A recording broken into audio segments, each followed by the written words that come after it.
안녕하세요. 경자입니다. 이제 11월도 중순이죠. 오늘은 11월 기준으로 배당하는 리츠 5종목을 만나보겠습니다.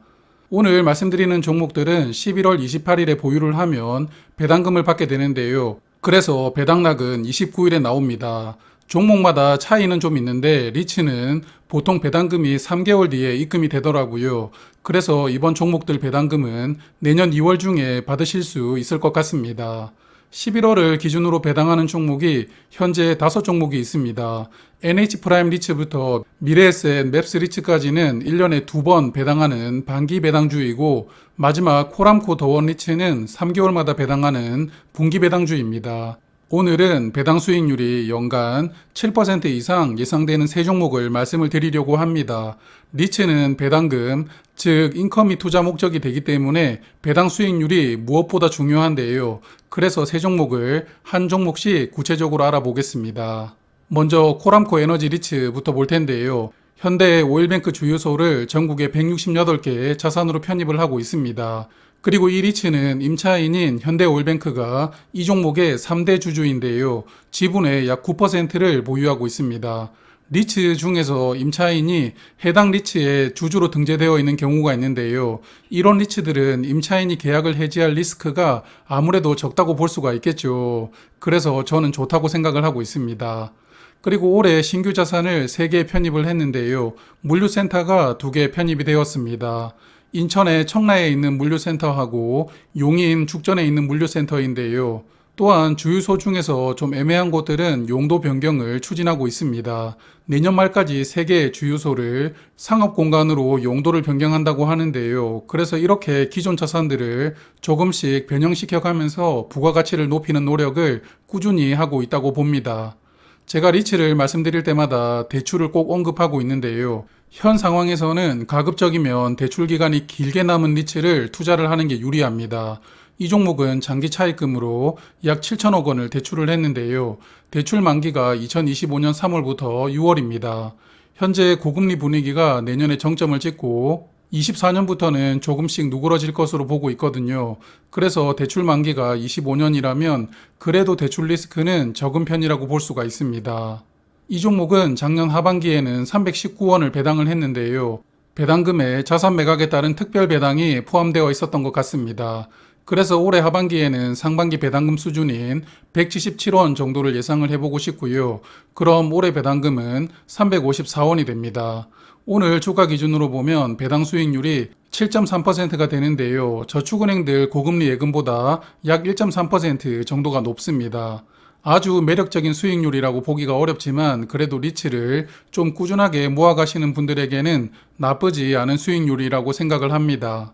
그리고 이 종목도 다른 리츠와 마찬가지로 올해 주가가 큰 폭으로 하락했는데요. 현재 주가는 고점 대비 34% 하락을 했고 최근 저점은 4,100원이었습니다. 그래서 또 저점 대비해서는 19% 상승했는데요. 저는 리츠의 주가가 저축은행 예금금리가 어느 정도까지 올라가느냐에 따라 주가가 연동된다고 보고 있습니다. 그래서 저축은행들 금리가 현재보다 더 올라간다면 리츠들 주가도 조금 더 빠질 수 있다고 보거든요. 그런 부분들을 생각을 하면서 조금씩 분할로만 접근하실 필요가 있을 것 같습니다.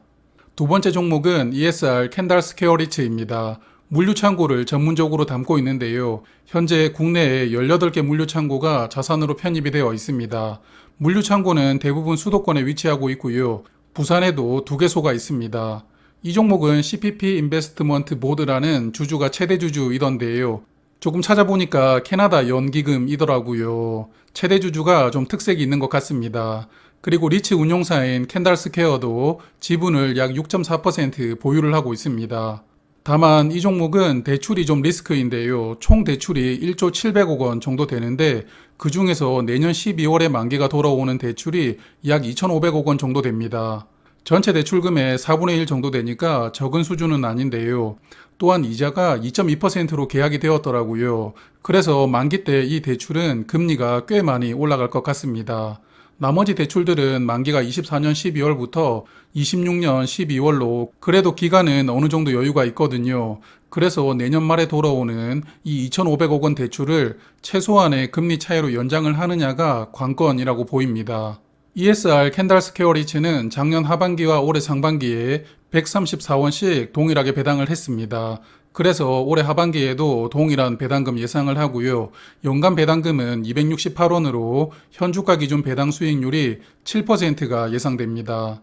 이 종목은 주가가 좀 과도하게 빠졌는데요. 아마도 앞서 말씀드렸던 그 대출 만기 리스크가 작용을 했던 것 아닌가 싶습니다. 현재 주가 기준으로 보면 전 고점 대비 주가는 48% 하락을 했고 최근 저점 대비 주가는 19% 상승을 했습니다. 역시나 이 종목도 추가 하락 가능성이 있으니까요. 철저하게 분할로 투자를 하실 필요가 있다고 봅니다. 마지막으로 말씀드리는 종목 미래에셋 맵스 리츠입니다. 제가 최근에 한번 소개를 드렸죠. 그래서 간단하게 말씀을 드리겠습니다. 이 리츠는 자산 하나만 편입을 하고 있는데요. 광교에 있는 상업시설입니다. 그래도 임대 조건이 안정적인데요. GS 리테일에게 자산을 통으로 임대를 주었고 GS 리테일은 다시 롯데쇼핑에게 전차를 주었습니다.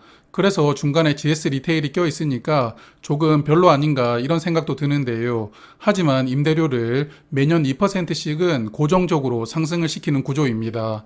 통으로 임대를 주었기 때문에 공실 우려가 없고 임대료도 매년 고정적으로 인상을 하죠. 계약 구조는 상당히 안정적이라고 봅니다.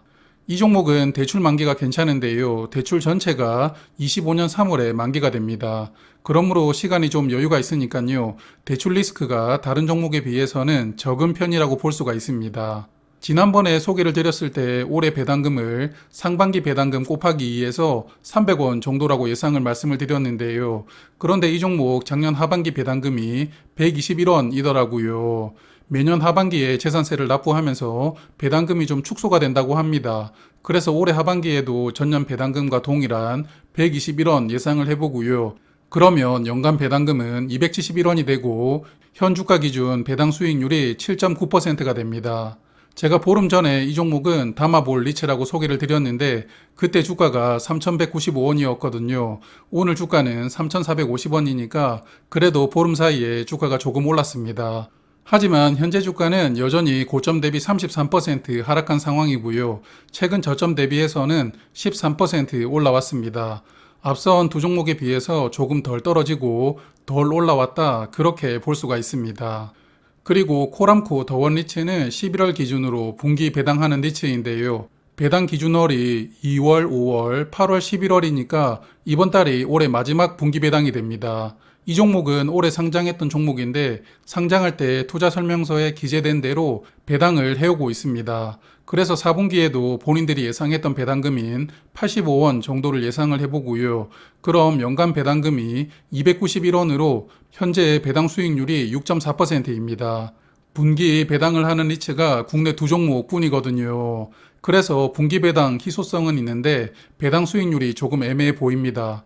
주가가 추가로 상승할 가능성도 있겠지만 인컴만 생각을 한다면 예금 대비 확실한 매력이 좀 덜한 것 같습니다. 자, 그럼 오늘은 여기에서 인사를 드리고요. 12월 기준으로 배당하는 리츠들도 또 여러 종목 있습니다. 그 종목들은 12월 초에 정리를 한번 해보도록 할게요. 그럼 늘 성공 투자하세요.